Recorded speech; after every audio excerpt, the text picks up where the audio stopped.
Welcome back. I'm Andrew, your crypto guy on the internet. We have some big headlines to cover, some strange things, and some other things that are playing right into our theories and predictions. First, let's have a look at the Bitcoin price action since we last talked.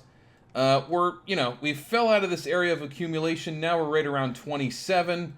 We're at the bottom of the RSI. These two lines are pretty far separate on market ciphers. So this is a weak move. This looks a little bearish to me, but I think a lot of this, people are just kind of holding back, waiting to see what happens with the debt ceiling. On one side, the Democrats just want a clean debt ceiling increase, and the House Republicans want some cutbacks on spending, so we don't keep having this problem.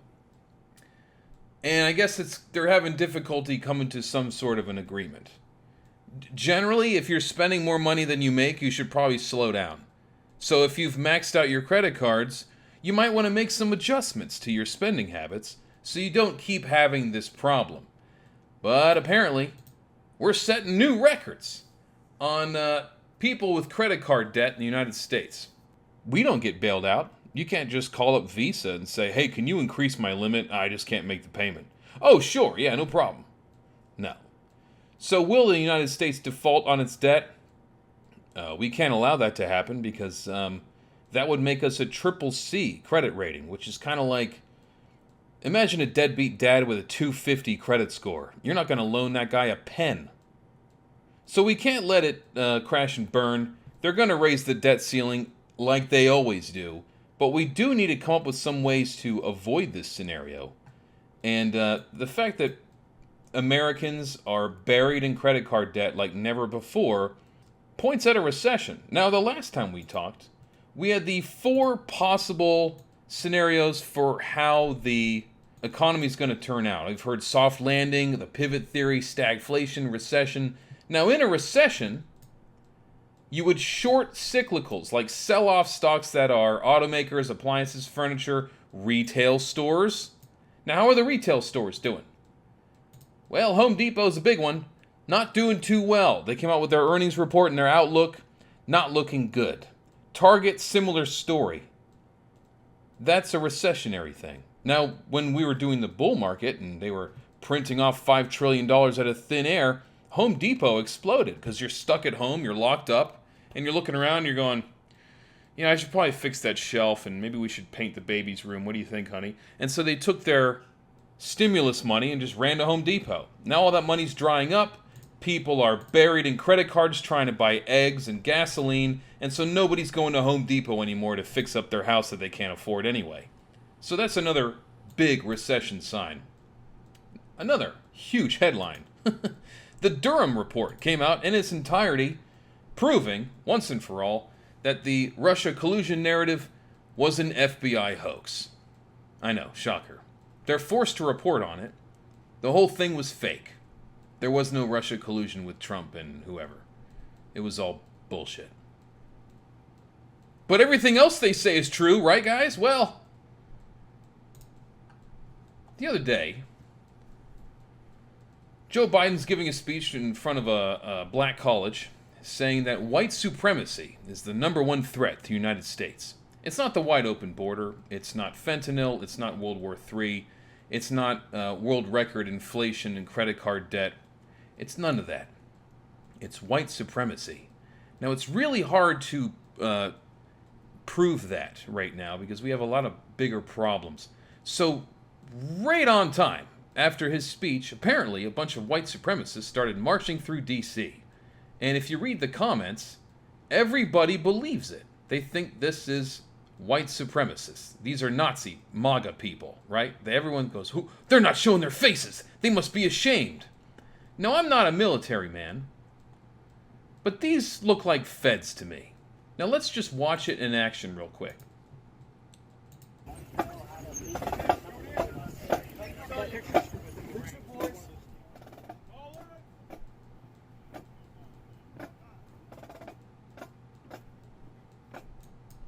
Now, hang on a second. If these are MAGA Nazis, I don't see any pro-Trump stuff. I don't see any Nazi symbolism. They're all between 5'10 and 6'2 in shape white guys around the same age. They're all wearing the exact same clothing, and they're all wearing masks. So they have upside down flags and some shields. And I don't know if you've met a MAGA Republican lately, but they generally don't wear masks outside. And they're certainly not in consistently good shape like this. I would reckon that these are federal agents.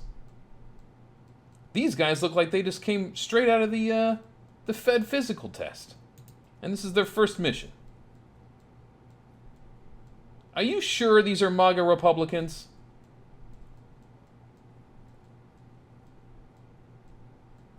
And they have a calm police escort.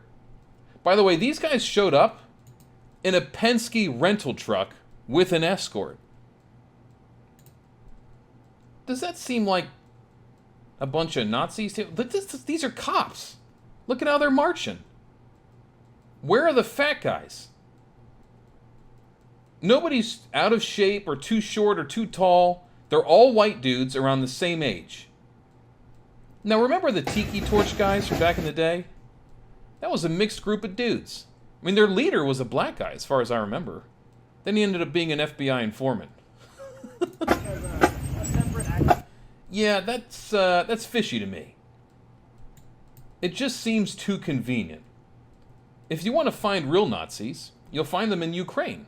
Azov Battalion. And we're fighting alongside them against Russians. If you thought Americans hated Nazis because we lost around 450,000 people during World War II, Russia lost over 20 million people against the Nazis. You know who really hates Nazis? Is Russians.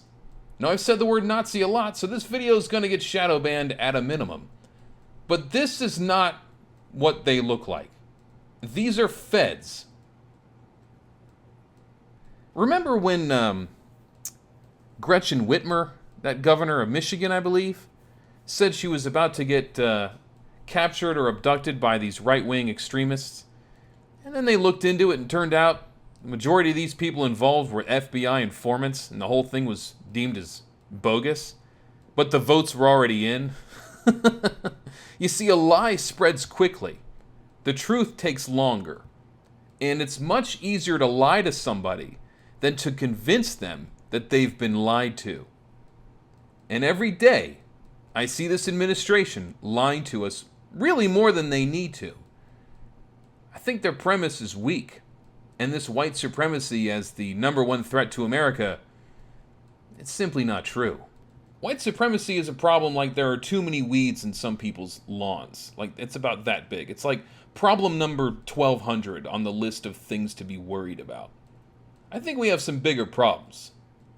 And we should be asking more questions. Also, an update on the Ukraine-Russia war front. I guess the Brits gave the Ukrainian soldiers a bunch of depleted uranium shells. And they're going to use it on their own land. Depleted uranium shells, when they go off, wherever they explode, that area is now poison. You can't go there. You can't grow anything there. You can't drink the water. It's like a mini Chernobyl. And so we had a giant weapons cache over there in Ukraine, and the Russians blew it up. And so now you have this massive mushroom cloud. This is American dollars burning. That's your money getting blown up for no reason. We have fake Nazis, and now these are real Nazis that are losing to the Russians, and they're using our money. Start asking questions. So back to what we can do. What can we do? Well, since we're seeing hard evidence that this is indeed a recession, if you don't understand inverted yield curves or any of that stuff, that's fine. But when you see certain stock types falling, it's because it's showing recessionary flavors. So Home Depot, let's take a look at that stock. And then we'll look at Target after that. Oh yeah. So their earnings report really wasn't that bad. But they forecasted a grim future. Which of course they did. They see what's going on. So Home Depot is actually a pretty strong stock until it's official that we're in a recession. And that's what it smells like. Now we might see some pressure release once this debt ceiling thing is eventually worked out, which they have until June 1st, as far as I know, to get the debt ceiling thing agreed upon in some capacity. And once that happens, I think we'll see a little bit of a gasp of air. But overall, still pretty bearish. Now let's look at Target.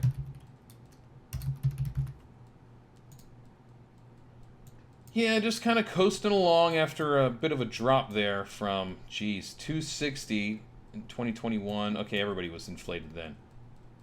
So we went from April of 22. So a year ago, we were, cruising at 240, and then we fell all the way to 140. Now we're 156. Ugh. Yeah, big box retail store, what are you going to do? Where am I hiding my money? Not bank stocks, except for the JP Morgan ETF, just for the dividend. It's a nice, healthy dividend. The stock price doesn't really move that much, doesn't matter.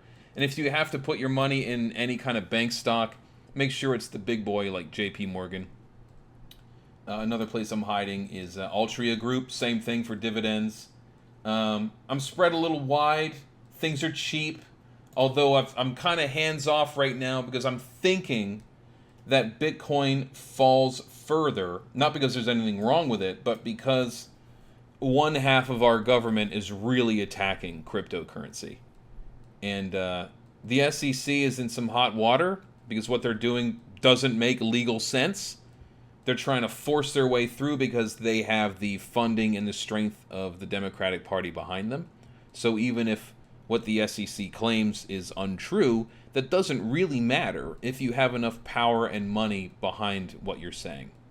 If you're going to pick a cryptocurrency, have it be Bitcoin, because it's decentralized. Doesn't matter if the US blows itself up, Bitcoin's still there.